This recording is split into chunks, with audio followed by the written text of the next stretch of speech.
Welcome to From Shadows to the Block, a collection where the characters don't just exist, they breathe, they fight, and they survive. If they're lucky. Collateral Hearts, a short story by Brian Eldridge Sr., 2026, April 2008. In pursuit of suspect on foot, westbound on Owen. Ram said into his radio between breaths. His legs pumped step after step as he chased a man down a sidewalk littered with pedestrians. Ram's muscles burned with acid as he gained on the suspect as he approached North 26th Street. Maintain eye contact, Gaines. Back up inbound, a voice from the radio countered. Ram dug deeper, fighting through the cramps building in his side. His partner Dale Honeycutt was supposed to be flanking the suspect, but he hadn't checked in yet. Ram brushed past a man and woman holding hands when he saw the suspect knock down an old lady and keep running. Son of a bitch, Ram grunted. He grabbed his radio to speak again. Send an ambulance to the 26th block of Owen. We've got a civilian down. Black female. Elderly. He yelled as he approached the woman at full speed. He could hear the traffic on 26th Street getting closer. The sun felt like it was 2 feet from his head, squeezing the sweat from his face. Ram watched the man's white shoes float in the air as he jumped over the concrete wall across 26th Street and into the cemetery. He's in the cemetery, Ram yelled as he dodged a small truck before scaling the wall. The sound of sirens began to grow close, and Ram knew help was on the way, but he needed to keep his eyes on this guy. He was part of Duane Clemons' organization, a street lieutenant named Joe Paxson. The police were looking for him all week, and Ram spotted him near Shawnee Methodist Church near Bank Street. Ram and Dale were on foot and couldn't go back for their vehicle. This forced them to chase him on foot. Dale had long bowed out of the chase, but Ram had followed Paxson for 10 city blocks to this point. He wasn't ready to give up, but neither was Paxson. The crack of gunfire made Ram slow his pursuit briefly before he felt new determination and a wave of energy cascade through his body. He had gained on Paxson, and in another 30 seconds he could probably catch him. Paxson turned and fired wildly again, the gun hanging sloppily from his wiry fingers. Before he could turn around, Paxson tripped over a flat grave marker and face planted into the manicured grass. He groaned as the wind was forcibly removed from his lungs. His chest burned from the chase, and his ankle throbbed after his stumble. He knew he was caught, but desperation got the best of him. Paxson rolled onto his back and fired a shot directly into the approaching cop. The bullet grazed Ram's left shoulder, sending a tiny blood splatter over his shoulder and onto the grass behind him. A hot, sizzling sensation tore down Ram's arm and then back to his chest, but his legs kept moving until he dived onto Paxson's chest, dropping his solid 220 pounds into Paxson's 170-pound frame. Already out of breath, hurt and terrified, Paxson gasped like one of his internal organs was going to eject from his throat. Ram fought through the pain and rolled the man over. Joe Paxson, you have the right to remain silent. Anything you say can and will be used against you in a court of law. Several footsteps shuffling quickly through the grass grew closer as other police officers found them. They called for medical assistance for Ram and took Paxson to a squad car. Ram sat on his knees, breathing heavily. Despite being shot and the buffet of pain ravaging his body from the chase, his face was a veil of pleasure. What are you laughing at? Dale asked as Ram began to chuckle. Ram laughed again, his voice cracking a bit from fatigue. That was intense. Dale shook his head and helped Ram up from the grass. Goddamn rookies, he said, dusting Ram off. EMTs bandaged Ram up, telling him the bullet went straight through. He was going to need stitches and to have the wound evaluated by a doctor. As Ram slid into his passenger seat, he saw a man in a dark suit approach his car. He wore an FBI badge hanging from his belt. His dark glasses hid his eyes, which made Ram immediately suspicious. Before Ram could close the door, he heard his name come from the man's mouth. Officer Gaines.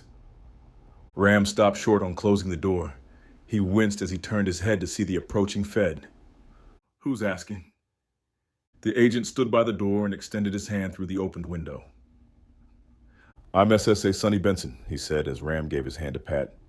Sorry, just got shot. Moving hurts like hell, Ram said, feeling the adrenaline subside. Sonny put his hands up and then removed his shades, revealing dark, mysterious eyes. It's okay. I never want to get shot again. You get that checked out. I'll come see you at the hospital. Ram shook his head and then looked at Dale, who sat confused in the driver's seat. Ramsey's statement has everything you need. Sonny crossed his arms and looked over his shoulder as one of the squad cars drove Paxson away. No, because I don't just want the statement. I want the man behind it. As Ram was being stitched up, Sonny sat across from him quietly, his legs crossed, steepling his fingers, waiting patiently. These stitches will absorb into your bloodstream, Ramsey. Make sure you take the antibiotics, the doctor said, giving his post-care instructions. When the doctor left, Ram grabbed his dark blue shirt and stuck his middle finger through the hole in the shoulder. He silently chuckled as Sonny stood and walked to him. I read your personnel file. Ram buttoned his shirt and winced a little as the wound throbbed. And Sonny gave Ram his belt. And I think you're perfect for our task force. Ram frowned for a second and then looked down at his belt, struggling to get it through the loops. What task force, sir? A big grin set on Sonny's lips. A blush covered his cheeks before he spoke. Ram could tell he was excited about what he was about to say. We're going after Duane Clemons and his organization. We've got a big team in place, but we need local law enforcement. Ram shook his head and laughed. It wasn't that he wasn't interested. He just wasn't sure why Sonny wanted him. So why me? I'm fresh out of the academy. Sonny reached into his jacket pocket and pulled out a notepad. He flipped through a few pages. Top of your class at the academy, degree in criminal justice, born and raised in the Parkland neighborhood, Doss High graduate, presently living in Pleasure Ridge Park. You fit in, he said. Ram laughed silently and sharply. So I'm black, he said. Well, yes, but you know these streets, and you're new in uniform, so everybody won't know you're a cop. Ram sat on the bed and tried to fold his arms across his chest, but he flinched when the pain hit him. Listen, this is great for your file. Working with a federal task force in your first year, if you do well, this could fast-track you to detective. I know you want to get off the beat as soon as you can, Sonny said with a whisper. Ram sighed softly before giving Sonny a slight agreeable nod. Great. I'll get the paperwork submitted. Meet me tomorrow at the station, and we'll get started with your assignment, Sonny said, patting Ram on his uninjured shoulder. Ram watched Sonny walk out silently and listened to his steps disappear down the hall. He reached into his pocket and pulled out his BlackBerry, punching his first speed dial number. Hey, baby. Ramsey, Ileana said. Why are you calling in the middle of the workday? Ram gingerly rotated his injured shoulder. Two things. One, I'm joining a federal task force. Two, I got shot. Ram pulled the phone away from his ear as Ileana released a piercing shriek. What? Where are you? Are you okay? I'm coming to get you. Ram brought the phone back to his ear. I'm at University Hospital. I'm okay. I'm about to go home. She shrieked into his ear again, and Ram smiled ear to ear. He liked that she fussed over him, but he didn't want her to worry. Just come home when you can. I'll meet you there. The next morning, Ram found himself in a room with half a dozen other officers he recognized. Everyone wore plainclothes, but none of them looked natural. Their posture was off. They looked too clean-cut. Their pants and shirts were too neat. These guys are like fish in a goddamn barrel, he thought.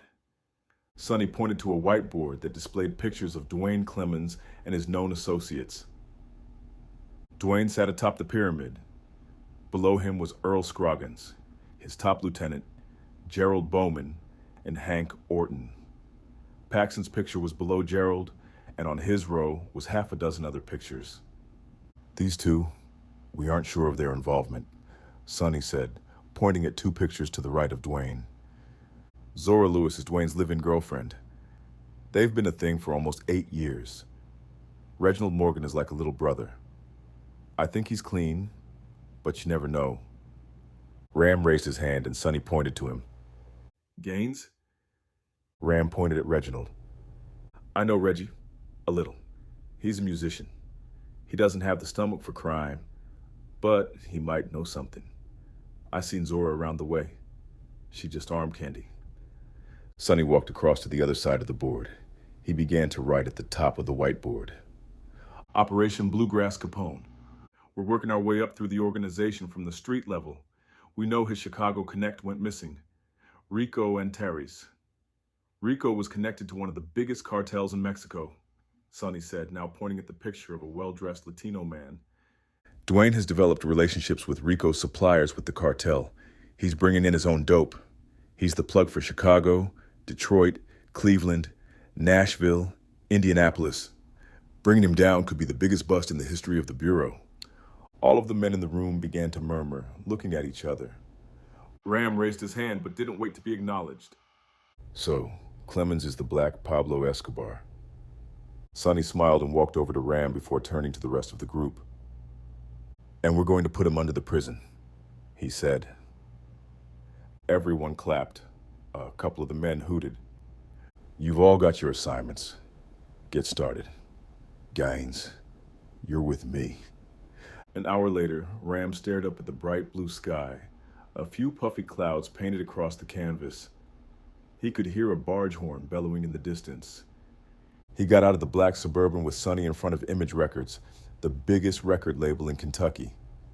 Why are we here? Ram asked, clocking the record label sign as they walked into the lobby. This is how we get to Duane. Through his best friend, Sonny said. Stay here, he told Ram, before talking to the receptionist. He was clearly flirting with her. She fluffed her curly brunette hair before laughing and putting her hand on his. Ram leaned against the wall between the elevators and watched as Sonny went into one of the offices. He came back out 20 minutes later with a briefcase. He winked at the blushing receptionist before directing Ram to follow him back to the SUV. So, Ram started. We're getting a company vehicle and then we're going to the club, Sonny said with a sly grin. Ram frowned as the Suburban turned into the parking garage. We're going to the hill, aren't we? Ram rubbed his sore shoulder softly and shook his head. He looked at Sonny, who was grinning like the Cheshire Cat. You ready to meet Duane Clemons? Ram felt his heart rate increase before the hairs on his arm raised involuntarily. Sonny noticed his reaction and turned to face him. This is the job, Gaines.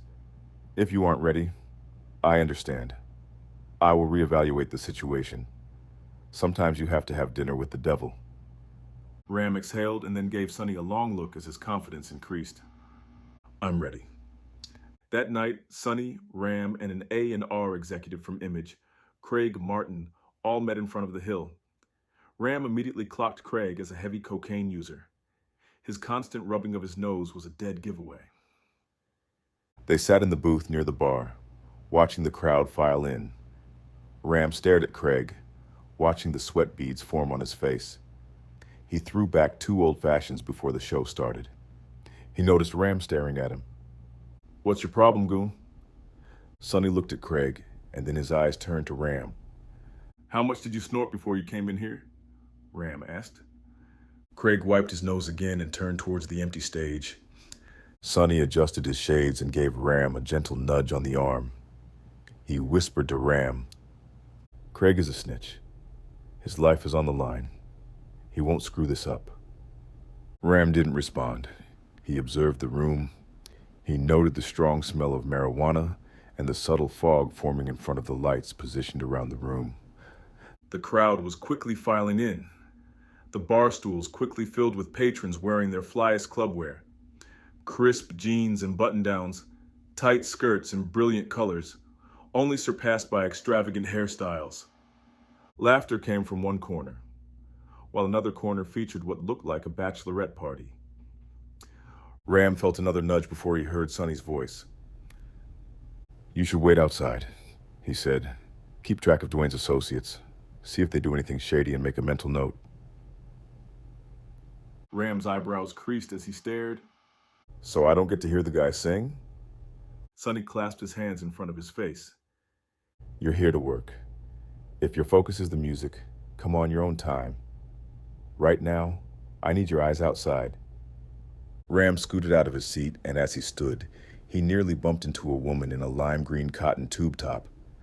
As she avoided the collision, her beaded braids clacked together. She placed her manicured fingers on Ram's side and looked up at him. He couldn't help but smile at her bright brown eyes. Excuse me, she said. No, that's my bad. I should have been looking, he replied. She smiled again and walked past him, catching up with a group of women who appeared to be her friends. Ram navigated his way through the throngs of people clustered across the club. Everyone had something in their grasp. Drinks, something to smoke, or another person. When Ram got outside, he stood beside the electric blue sign that simply said, "The Hill." Ram could hear the crowd inside get louder in waves, as Reginald's voice and the sound of his band slipped through the heavy doors. He could feel the bass tapping his ribcage as a small entourage stopped in front of him. A man stood in the middle. He wore a dark jean jacket and matching pants that were stiff. He wore a plain white t-shirt with a diamond Figaro chain. His beard was so well groomed that it looked like an oil painting. "Duane," Ram whispered. Duane pulled a Cuban cigar from his coat pocket and put it in his mouth, unlit. He looked at Ram and gave a quick nod before heading into his club with his group. Ram walked out to the white Escalade they arrived in and leaned against the door. He watched the comings and goings for nearly an hour before he decided nothing was going to happen. "I'm going in," he said to himself, leaving his post and walking back to the entrance. Before he went in, the woman in the lime green top came out. Ram smiled as his stroll slowed so he wouldn't rush past her too quickly. She was looking down at her phone, and as she shoved it into her small purse, she looked up to see Ram coming her way. "It would have been your fault that time," Ram said, a sly grin on his face. She looked at him, her face holding confusion and a hint of annoyance. Huh? "We almost bumped into each other inside, remember?" Ram asked, gesturing to the door. Another loud rumble came from the building, followed by hoots and whistles. Oh, yeah, she said, an easy smile on her face. Ram reached out his hand to shake hers. "I'm Arnell," he said, giving her his middle name. She shook his hand, holding the smile and staring at the deep laugh lines in his cheeks. Brandy?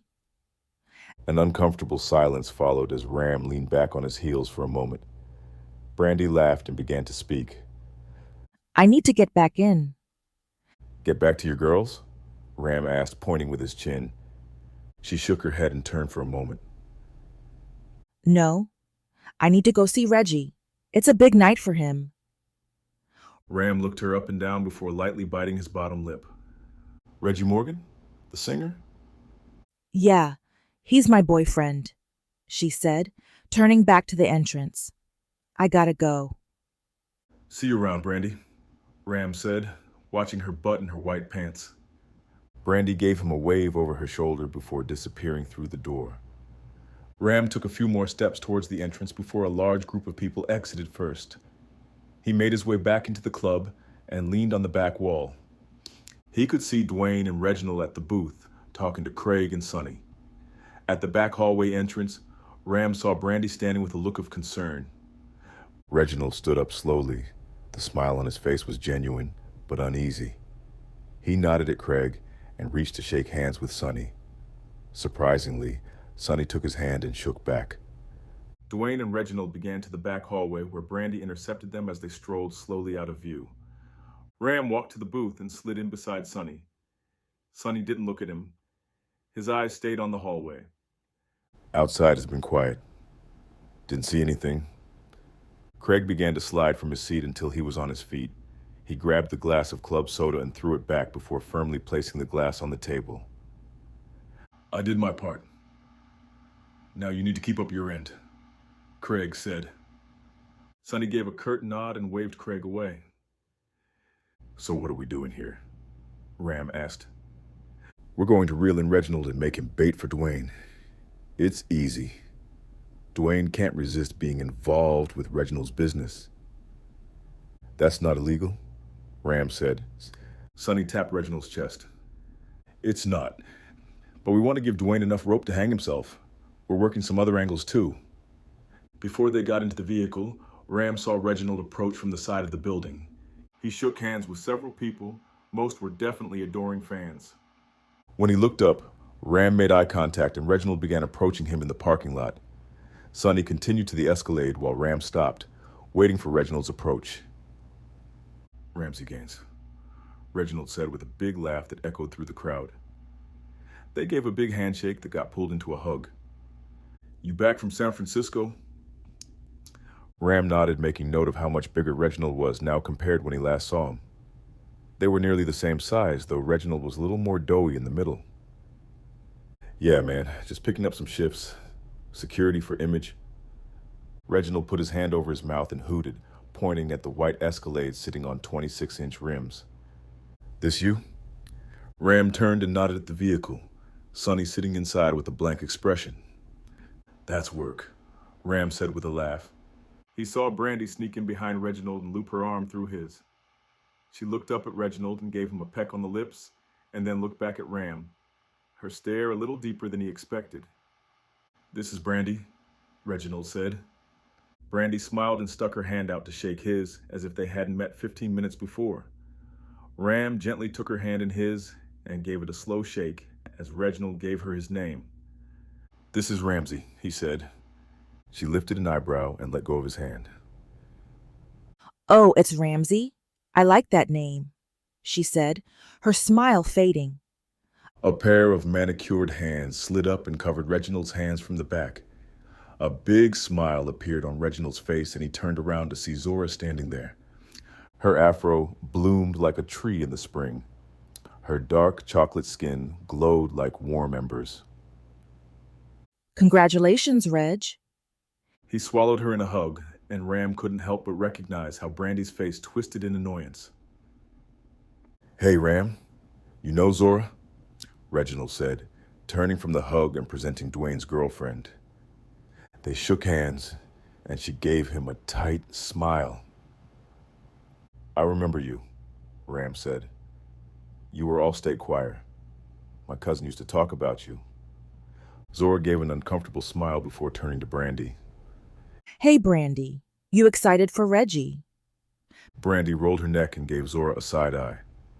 Of course, she said, crossing her arms. Reginald, sensing tension, stepped in. Where were you, Z? Zora laughed softly, patting Reginald's chest and turning to look at Ram. You know me. Fashionably late. Brandy sucked her teeth and was about to speak when Reginald put his arm around her.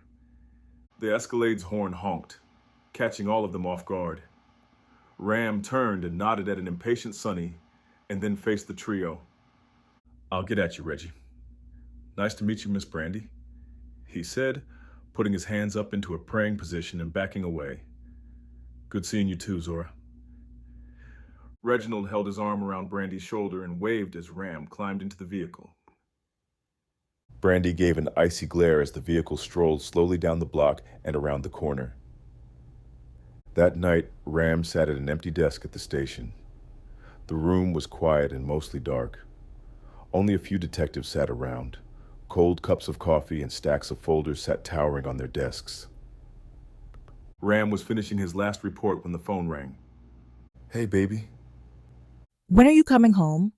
Ileana asked, her voice soft. The clock on the wall showed 12:17 a.m. I'll be home in 20 minutes, Ram said. She misses you. Ileana purred softly into the phone. A sly grin crossed Ram's face and he leaned in and whispered into the phone. I'll be there in 10. The next morning, Ram woke up to Ileana sitting on the side of the bed, wrapped in a floral silk robe. Her long, light brown legs defied gravity while she generously rubbed in lotion to her smooth skin. Hey, he said softly, his voice husky. She turned over her shoulder and gave him a quick smile. Hey, she said, returning his words to him. Ram sat up on his elbow and traced his finger along the center of her back. You okay? He asked softly. She quickly countered. Are you? She stopped rubbing in the lotion and her shoulders slumped. Her head dropped, and all Ram could see was her long, loose curls hanging down her shoulders over the floral silk drape. I'm okay, he said, ignoring the pain in his shoulder. You were different last night. And you said a name in your sleep. Ram frowned. His eyes darted around the room, not focusing on any one object. What had he said? How was he different? What did I say? You were just more aggressive than usual. At first it was exciting. Then you. I what? He asked, shifting to join her on the side of the bed. You scared me. Ram leaned into her with a soft bump and then wrapped his arm around her, finding her thigh. He squeezed softly as she put her hand on his thigh. I'm sorry. I was just excited. Adrenaline, you know? I wish you would have told me. I never want to hurt you. She patted his leg and got up, slipping off the robe and walking into the walk-in closet. Ram could hear the hangers scraping across the bar. You said brandy in your sleep last night. Ram dropped back on the bed and let his hands fall above his head. He groaned softly. Yeah, she may be a witness in the case we're working. He didn't want to tell her that he was instantly attracted to Brandy. He also chose to not tell her he remembered dreaming about her that night, or how she had stimulated him during the prior night's activities. I'm sorry. When Ileana came out, she was in a long, one-piece yellow dress with thin straps and flowing bottom that tapered out in a way that caught the air with every step. She stopped and looked at him with half a smile. You're gorgeous. Have a good day. She walked over to him slowly, lifting her dress and straddled him on the bed. She leaned in and kissed him, and then shot a straight face at Ram. If you're cheating on me, I need to know. I understand that sometimes you have to stretch limits when you're a cop, but as long as it's an act, I'll deal with it. Ram opened his mouth to speak, but she put her finger over his lips, instantly hushing him. What I can't lose is the soul of the man I met in Cali when we were 18. That's the man I love. The physical comes and goes, but the warmth of your soul and your kindness, that's what makes you mine. She kissed him again and climbed off. She grabbed her purse from the dresser and walked out. Ram watched her, his mind racing. It had only been one day and he felt like their marriage was already under pressure. Shit. Ram walked into the room the FBI had commandeered for their task force, finding only Sonny present. He looked around for any trace that the others had been there already. Am I early or late? Sonny flipped the folder he was reviewing closed and looked up with his steely blue eyes. You're here. Ram pulled up a chair beside him at the desk. So what's next? How do we bust Duane? Sonny took a sip from a green paper coffee cup from JavaSip, a coffee and computer bar around the corner. This is going to take some time, Sonny said. Patience is the object of the game. Ram crossed his arms and gave Sonny a long look. He didn't get a patient vibe from his federal superior, but maybe he misjudged him. We made a critical connection last night away from the club. Paxson proved to be very useful. His mother's house being bought on ill-gotten gains is an extraordinary chess piece. Ram held his breath for a moment. He didn't like this type of policing. His fist clenched briefly, and he felt his eye twitch. But he relaxed quickly. Reginald will be signing with Image later today. We'll monitor that situation. But I want you to see what you can find out on the ground from here. Be present, but invisible.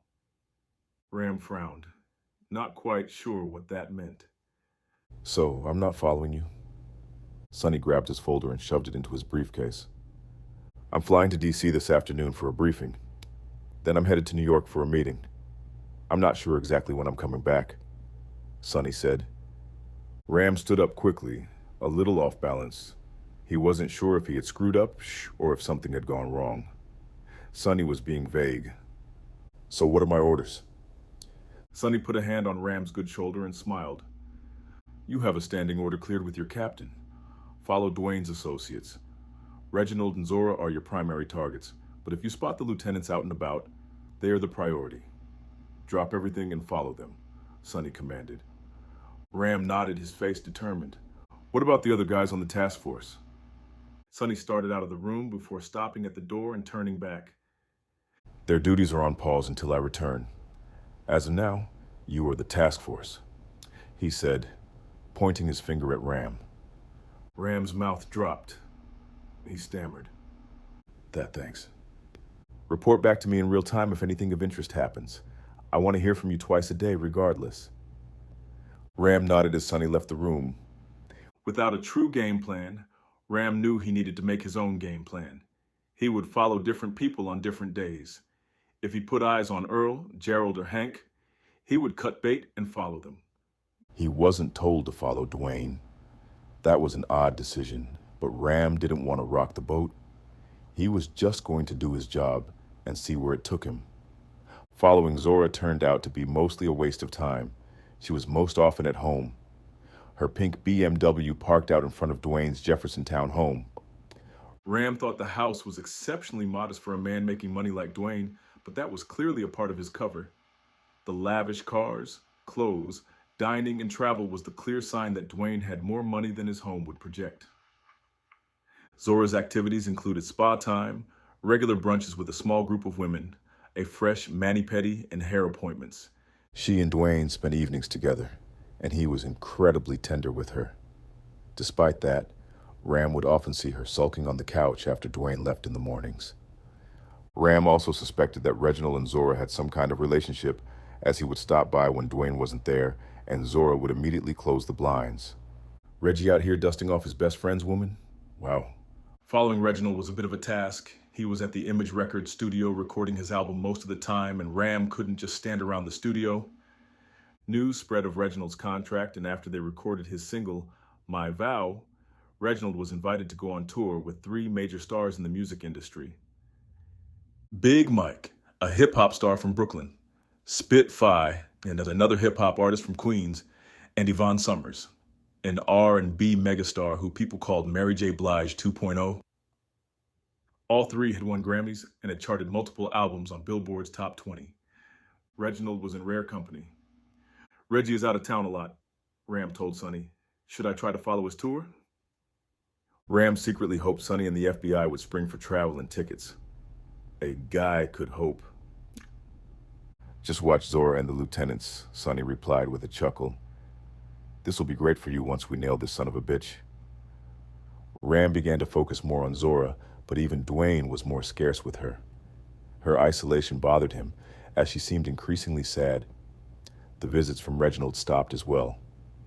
She ain't in this for real, Ram said, sitting in the third car in his rotation of nondescript vehicles. June 2008.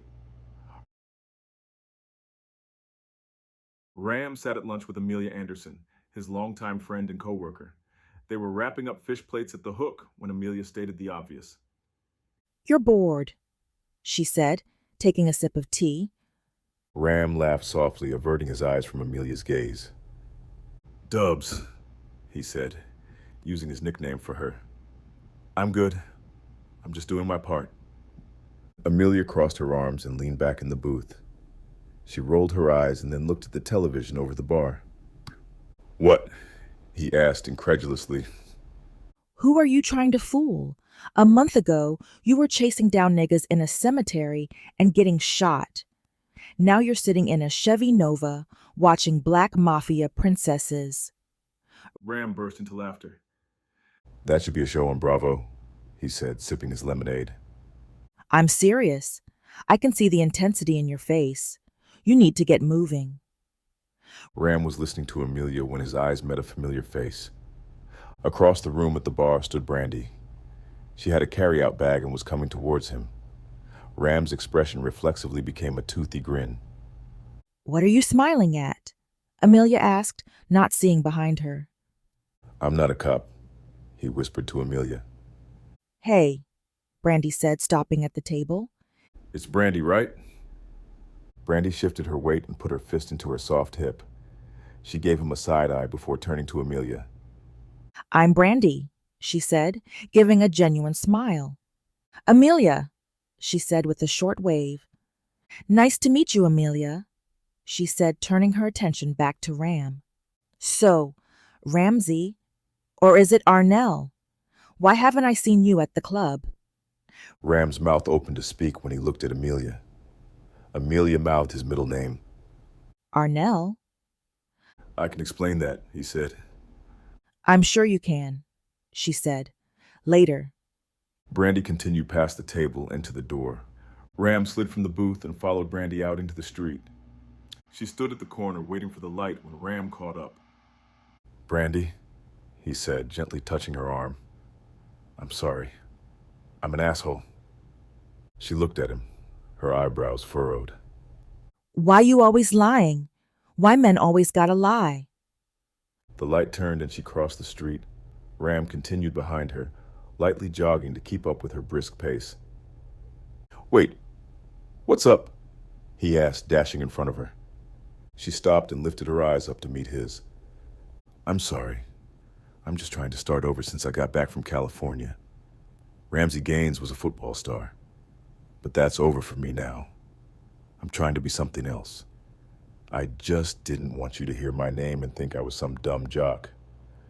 Brandy gave a dry laugh. I never heard of you, Ramsey. She started walking again. I gotta get back to work, she said. Ram continued walking with her, still matching her pace. I'll walk you back to work. Make sure you get there safe, he said. She looked up at him, trying to hide a smile. How's Reggie? I heard he got that deal. Brandy blew a hard breath and gripped the silence like her life depended on it. He lied about something, huh? Brandy shifted the plastic bag to her other hand and exhaled again. She hesitantly spoke. You know Yvonne Summers? Ram nodded. Yeah. He's sleeping with her. I caught them in a room together on their tour, she said. Ram's eyes widened and he looked around in disbelief. Crazy, right? He might as well be banging Beyonce. Ram stepped in front of Brandy, walking backwards. Nah, I was just thinking how stupid he is for cheating on a woman like you. His face was like a rock, and his usual bright eyes shone dark. Brandy liked his face, and she appreciated the ego boost. The corner of her mouth curled as she pointed at the next storefront ahead. This is me, she said, stopping in front of the door. Thanks for the talk, she said, nervously gesturing around. I didn't realize how much I just needed to tell somebody else. Only me and Duane know. Ram reached out and brushed her arm softly. Anytime. Maybe you'll let me take you for drinks. Brandy pursed her lips, forcing back a smile, and she dropped her shoulders. I'll think about it. But you better go see your girlfriend you left at the restaurant. I'm sure she's gonna be pissed off. Ram cocked his head back and laughed. Nah, Dubs is my homegirl from school. We just having lunch, he said. Brandy turned to walk in, noticing three women attempting to eavesdrop on their conversation. The hook to Tidra Moses's backstroke swerved through the atmosphere as the door opened wider. You know how to find me, she said, as the women inside hooted and hollered. I do, Ram said, turning to walk back to the restaurant. Halfway down the block, reality began to set in. He looked at his naked ring finger and reached into his pocket, thumbing his wedding band. Damn it. When Ram got home that night, Ileana sat in the kitchen at the whitewood table, legal pads in front of her and her laptop open to her job's website, 502 Property Holdings. A joint lay burning in an ashtray. Babe, he said, walking to her slowly, smelling the pungent smoke. I don't know if I can keep doing this, she muttered instantly. Ram sat down beside her and put his hand on her forearm. He looked at her face, illuminated only by her laptop. Her eyes were cold as glass. I need to make it better, Ram said, stroking her arm softly. She took a long pull from the weed and blew out the smoke. You should go before you catch a contact high. I don't want you getting in trouble, she whispered. Ram flopped back in his chair. I'm undercover. They don't care about pot, he said. She looked at him for a second and put out the joint and crossed her arms. How much longer before you finish this thing? I want, I need you back. Ram knew he couldn't make any specific promises. There was no written in stone end date. I'm doing the best I can. This will get me promoted faster if we're successful, and then I can be here with you more, he said, dropping to a knee beside her, knocking over his chair. She looked down at him and kissed his forehead softly. She closed her laptop and slowly padded back to the bedroom. Ileana stopped in the hall in front of the bedroom. You coming? After a week of non-committal flirting and texts, Ram found himself at Java Sip having coffee with Brandy. Once again, he thumbed his ring in his pocket. He tried to remind himself that this was just work and that Brandy was a means to an end. I love Ileana, he thought. He lifted his eyes across the table to see a brown coffee-flavored goddess. Her fresh braids hung over her shoulders, brushing her soft collarbones. Brandy's lips parted into a smile. So you played football? Yeah. I was probably going to go pro until I tore up my knee. Brandy reached across the table and brushed his hand. Ram opened his hand, and they shyly held hands. Brandy blushed, and Ram felt a small jolt. So what are you into? He asked. I'm a cosmetologist. I do makeup, hair, a little fashion. I like to make people look good so they feel good. Ram squeezed her fingers softly. So you must feel great, he said, flirting. Brandy cocked her head back and cackled. Smooth. You're so corny. Ram gave her a slight snorted laugh. I am, but you like it. Brandy pressed her lips together. I'm going to the restroom. Ram let her hand go as she walked slowly to the entrance of the restroom. She stopped at the door and looked back at him. Ram sipped his drink and realized she was standing there staring. The eye contact was intense and electric. He looked around and most everyone there was engaged in conversation or staring at their computers. Ram quickly walked towards the bathroom as Brandy opened the door and slipped inside. She grabbed his neck and pulled him in for a deep kiss, her tongue attacking his. His hands gripped her sides tightly as they backed into the stall door. The stall door flung open violently and crashed before bouncing back to its position. Ram pulled away from the kiss. What about Reggie? What about your lady? Ram's mind wandered back to Ileana sitting alone at the table, the soft light of the computer in her face. That's what I thought, she said, ripping his belt from his jeans. Brandy, he said softly. She reached under her sundress and removed her underwear, turning her back to him. She slowly walked to the corner of the stall. I just want to feel something. Ram locked the stall door with a click. That weekend, Reginald and Duane were back in town. I went to the hill to put eyes on everyone. He arrived to a standing room only crowd. After looking around, he was surprised to see Reginald there with Yvonne. Dude has balls, he thought. After a while, Ram saw Brandy walking through the club with a tall, thin man wearing long dreadlocks. His heart jumped and he sat up straight, watching the man closer than he watched the target. Brandy and the man interacted for a bit before she disappeared into the crowd. Ram watched as dreadlocks sat beside Reginald at the bar. They talked for a moment before their body language stiffened. Reginald turned and faced the man fully before it all went down. Punches were thrown, and the bouncers dragged the man out of the building, minus some of the locks. Brandy, clearly upset by the event, followed behind Dreadlock. Ram walked out, following the bouncers, escorting the man out forcibly. The angry swears and threats continued until the man was outside and Reginald was inside. Ram made sure that Brandy didn't see him and slinked over to his car. He watched Dreadlock and Brandy get into his car and he followed them. What am I doing? He asked himself, driving down Dixie Highway. After another 5 minutes, the car stopped in front of an apartment building. Brandy got out of the car and Dreadlock drove away. Ram had to make a quick choice. He had already abandoned his assignment by leaving Reginald, Duane, and God knows who else at the club. Now he could blow it by showing up at what appeared to be Brandy's apartment, or he could follow Dreadlock.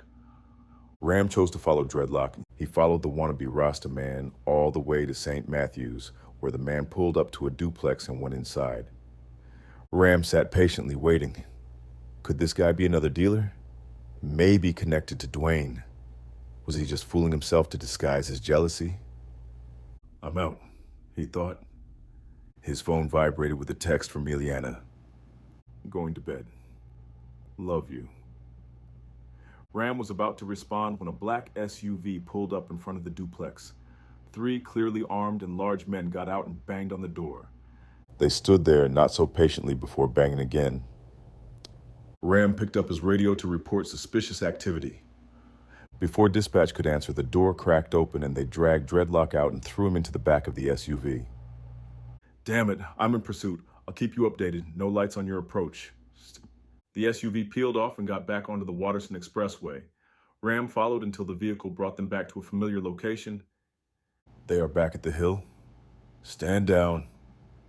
Ram watched as they forced Dreadlock from the back seat and around the back of the club. Ram waited until they were out of sight and crept around the building, standing at a distance. He watched them shove the man into the attached warehouse in the back. Ram snuck up and glanced in from an angle and watched as they tied the man to the chair. Duane stood there, holding a gun. Another man held a gas can. Ram swallowed hard. He gripped his phone tight and looked around to make sure everything was clear before moving to a more secure location. He called Sonny. Duane has a guy tied up at the club. I think they're gonna kill him. Ram heard a deep sigh come through the receiver. You have a choice to make.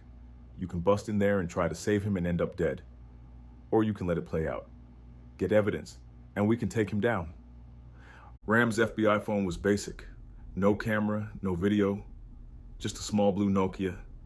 He couldn't record what was happening. Voices outside made Ram shove himself further into hiding. A scraping sound and muffled groans interrupted the neighborhood's quiet. This is wrong, Sonny, Ram hissed into the phone. Avenge him, Sonny said as the phone clicked. A shrieking scream ripped through the quiet air, and Ram could see the entire area lighting up. Ram peeked around the corner in time to see the man going up in flames, still bound to the chair. Duane stood there for a moment, almost basking in the heat, his face turned to the night sky. Ram bit the inside of his mouth, tasting the copper. A tear escaped his eye as he ducked around the corner and ran the opposite direction to his car. He drove until he got back to Dreadlock's house. He put on a pair of rubber gloves from the console and snuck into the man's house. Avenge him, Ram heard in his head, looking around the room. He walked into the bedroom and thought about what he could find to connect him to Duane. He opened drawers, checked cabinets, and tossed the man's closet. He found his wallet on the dresser and opened it to discover his name. Sean Colson. I'm sorry. He shoved the wallet into his back pocket before he heard a dinging sound. It was a cell phone. Sean's phone sat on the pillow, unlocked. He had 3 text messages, all from Brandy. What did you say to Reggie? Why are you not talking to me? Are you okay? She had also called twice, but left no voicemails. Ram shoved the cell phone into his pocket and quickly exited the house. He parked down the street from the hill and waited for all the cars to make their exit.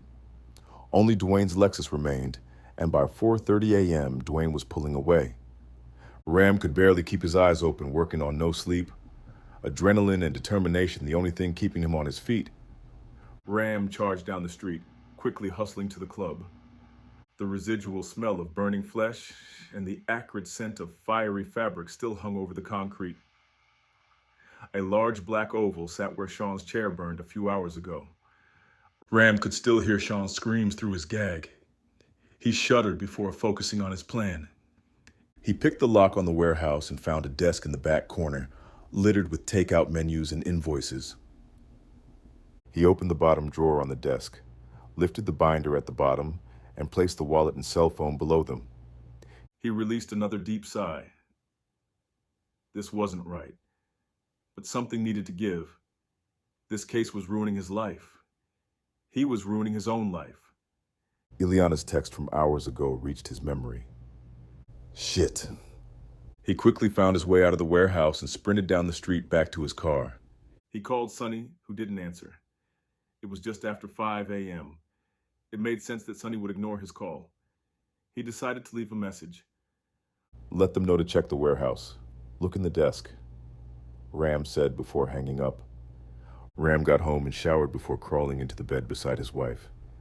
He scooted in close to her, and she pressed her back to his chest as he wrapped his arm around her. He whispered softly into her ear. It's almost over, baby. She patted his hand and fell swiftly back to sleep. Ram didn't join her. His exhaustion was no match for his anxiety. His eyes were wide open and his heart pounded. He just wanted to get the call from Sonny that they had picked Duane up for murder. He watched as Ileana got up and got dressed for work. I've got a showing at 12 and another at 3, she said. Ram cleared his throat and got up from the bed, catching her elbow before she left the bedroom. I'm working hard, he told her, meeting her gaze. His eyes were sad, and he could barely look at Ileana. His shame drowned out everything. This will be over soon, and I'm going to make this up to you. A flash of hope was replaced by a tight smile on Ileana's face. She touched his cheek and turned to walk away.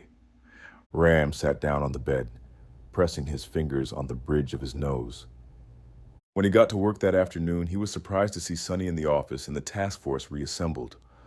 The buzz circulated through the station. Everyone was talking about something big going down. Chatter filled the room, and Sonny chatted quietly in the corner with another white female agent. This is Agent Emily Keller, Sonny said, introducing her to Ram. Ram shook her hand but focused on Sonny.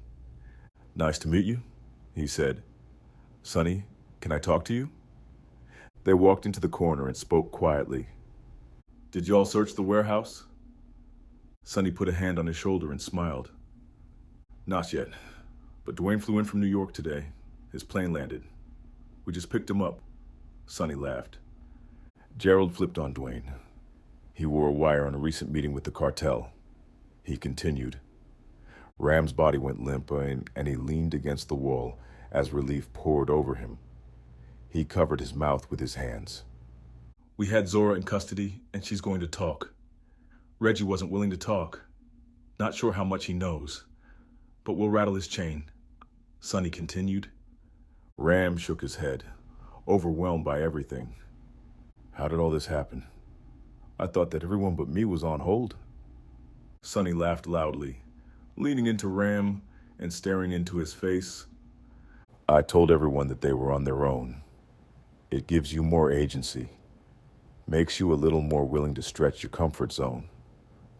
Ram felt his stomach turn. He wondered if anybody saw him with Brandy, or if anybody happened to see him at Sean's house either time the night before. Was anybody... He started as Sonny's eyebrows scrunched. He quickly changed the subject. What about Sean? Ram asked. Sonny stood up straight and his face brightened up. You did good, he said. We're going to weave that all into this. Ram sat down in a nearby chair and put his face into his hands. A wave of memories and thoughts replayed in his mind.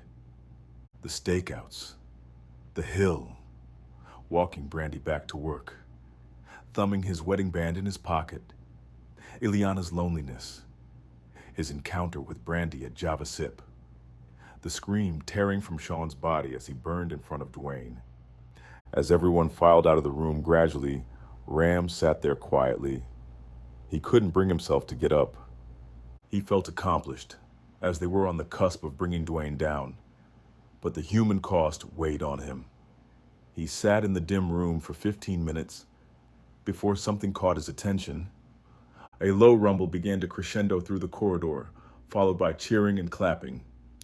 Ram walked out of the office and stood to the side as two police officers escorted Duane Clemons down the hallway, followed by a smiling Sonny Benson and his colleague, Emily Keller. Ram stared at Duane, wearing a simple black button-down shirt and dark blue jeans. His chain held close to his shirt, not swinging with his usual swagger. Duane's eyes pressed forward until he met Ram's eyes. Duane ice-grilled Ram, and a sneer burned into his face. Ram felt a cold chill overtake him, and his breathing slowed. The only sound he heard was the thump of his heartbeat. Duane turned his focus back ahead as he passed Ram, and for a moment Ram wondered if he imagined the eye contact. He crossed his arms and leaned against the door as the commotion died down. That afternoon, Ram went to Brandy's hair salon. When he walked in, soft murmurs replaced the easy chatter that filled the room before he came in. Brandy stood quietly beside a client under a hairdryer. Her eyes were red-rimmed and her makeup tear-streaked. Her shoulders were slumped and she slowly stepped over to Ram, putting her hand on his chest and directed him back to the sidewalk outside. "You okay?" he asked as they strolled side by side down the block.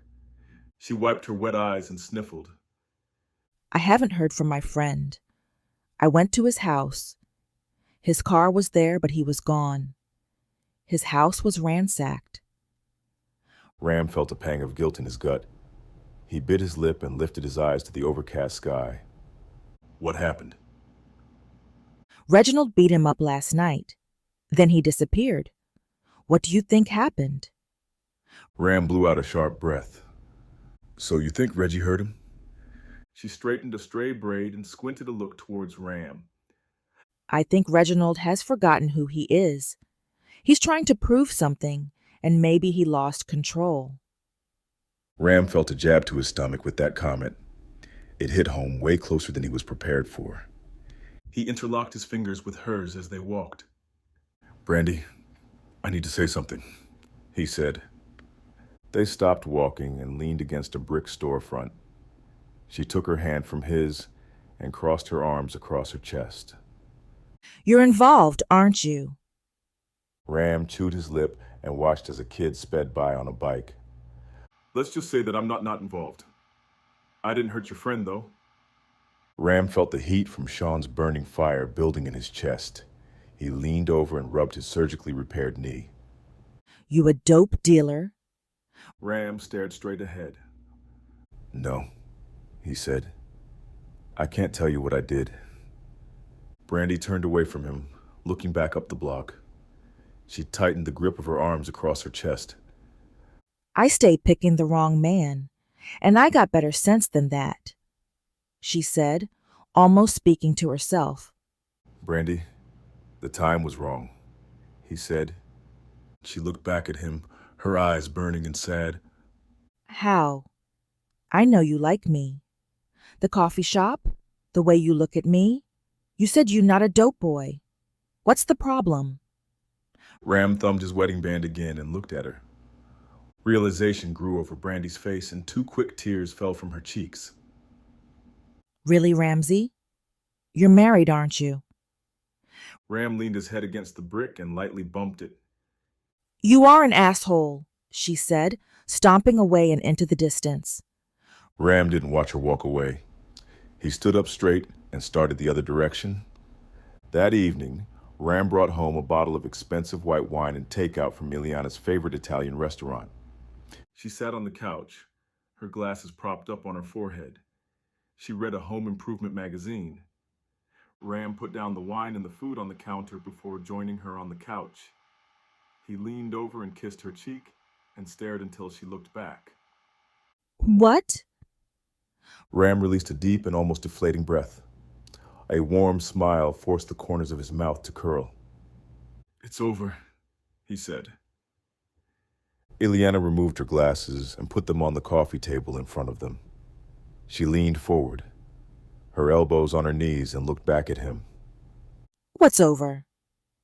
Ram thought about Brandy walking away from him, rapidly disappearing into the distance while he stood there helplessly. Everything, he responded quietly, putting his hand on Ileana's thigh. She sat up straight and squeezed his hand before laying back onto her husband.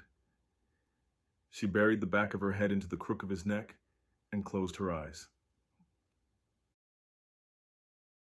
Late May 2008, Atlanta, Georgia, Sanford Luxury Suites. Reginald lay quietly in his bed, his arms propped behind his head, staring at the ceiling. He couldn't believe the kind of day he had. Just hours before, he was performing at the Georgia Dome in front of thousands of people with some of the best-known musicians in the country. He always dreamed it would happen, but the experience was better than any dream. And hanging out with Big Mike and Yvonne Summers, he was pleasantly surprised at the way they treated him. They seemed like real people. Despite Mike's proclivity for living the rock star life, he was genuinely kind. Yvonne had even offered to take him to dinner that night. He may have gone if he wasn't so tired. And he missed his friends, Duane, Brandy, Zora. Reginald sat up and looked out the window and took in the city lights. This is like another world compared to downtown Louisville, he whispered. 2 quick knocks at the door caught Reginald off guard. He turned and looked at the door and stood there quietly. There were 2 more knocks and then a familiar voice. Reggie, Yvonne said, voice slurred. You here?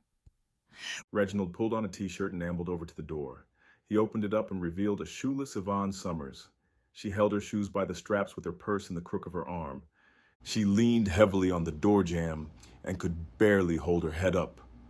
Reginald immediately caught a whiff of alcohol. Yvonne looked up and stared at Reginald. Her eyes revealed a sadness that her mouth didn't voice. On the outside, she was loud and jovial. Reggie, there you are, she said, stumbling into the room and draping an arm across Reginald's body. Reginald caught her, keeping her from face planting into the floor. Yvonne, what are you doing here? Are you okay? She laughed heartily and flopped face first onto his bed.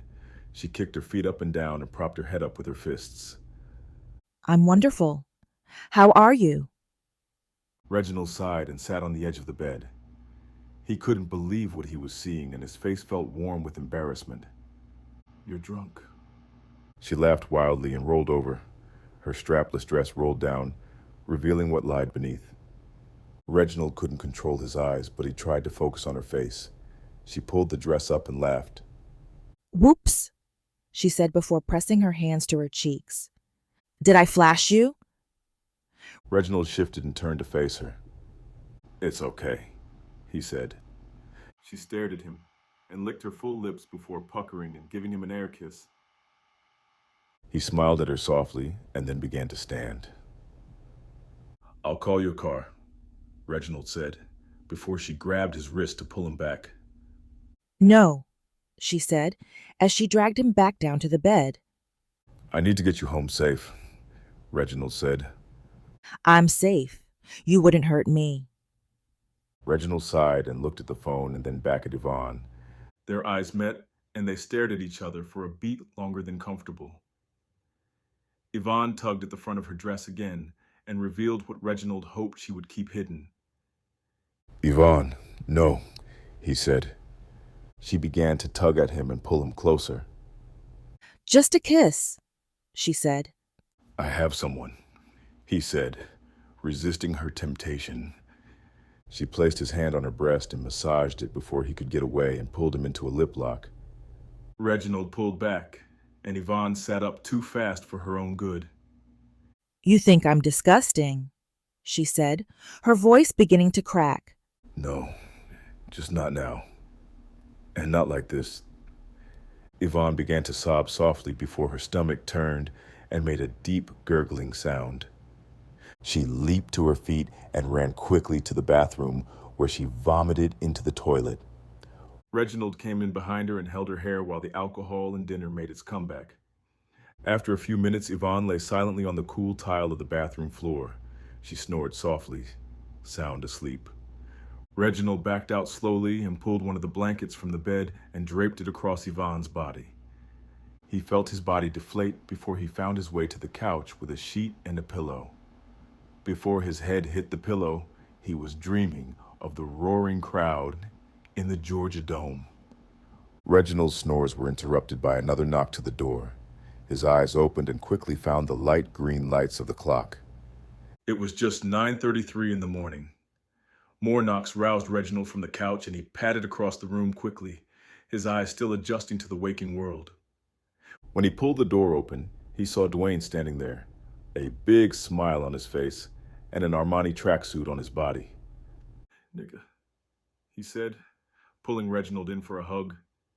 Reginald hugged him close as the two of them rocked side to side. When Reginald opened his eyes, he saw Brandy standing beside the door. His mouth opened into a wide gasp. He bellowed out a loud laugh and bear hugged her, lifting her from the ground and putting her down softly where she stood. Their lips met in a long kiss before they walked into the room hand in hand. Duane had already gone in and put down Brandy's duffel bag on the bed. "This the bathroom," Duane said, pointing at the door. Reginald's cool smile instantly turned into a horrific scowl, and he ran across the room to stop Duane from opening the door. It was too late. Duane stepped in, getting an eye full of emotionless Yvonne Summers. She lay there on top of the comforter, vomit on her cheek, naked from the waist up. "The fuh," Duane said as Reginald bumped past him. Duane stepped all the way into the bathroom and knelt beside her, checking her pulse. "At least she's still alive. What happened?" Reginald shook his head and looked at Duane. The corners of his mouth turned up for a second before he pressed his lips together. "It was unbelievable," he said. Ahem, Brandy said, holding a high heel shoe by its strap. "What is this?" Yvonne groaned and began to roll over. She rubbed her eyes and looked at Reginald, and he returned the look for a moment before focusing on Brandy. "Brandy, let me explain." She stood there quietly, her mouth slightly ajar, the heel still swaying slightly by its strap. "I'm waiting," she said, her head cocked to the side. "So after we talked, Mike showed up. He wanted to go out and I told him no." Reginald started. "What's that got to do with the naked bitch in the bathroom?" Brandy asked, her question blatantly fierce. "I was asleep, and she came knocking at the door. She was drunk, and I let her in. She wanted to have sex with me, but only because she was drunk," Reginald said with rambling speed. Brandy still stood silently. She put the shoe on the bed. "I told her no, and she went into the bathroom and threw up. I covered her up and left her there all night," he finished. Brandy turned to walk away. She grabbed her duffel bag and marched out to the hallway. She yelled over her shoulder, "You should have kicked her ass out." Brandy marched down the hall, leaving Reginald, Duane, and a hungover Yvonne in the suite. Reginald stepped into the hallway and called out to Brandy. "Where are you going?" Brandy kept walking towards the elevators. She turned for half a step and replied, "Back to Louisville. You're a child, Reginald. Grow the hell up before all this shit sinks you. I can't do this with you again. Not anymore."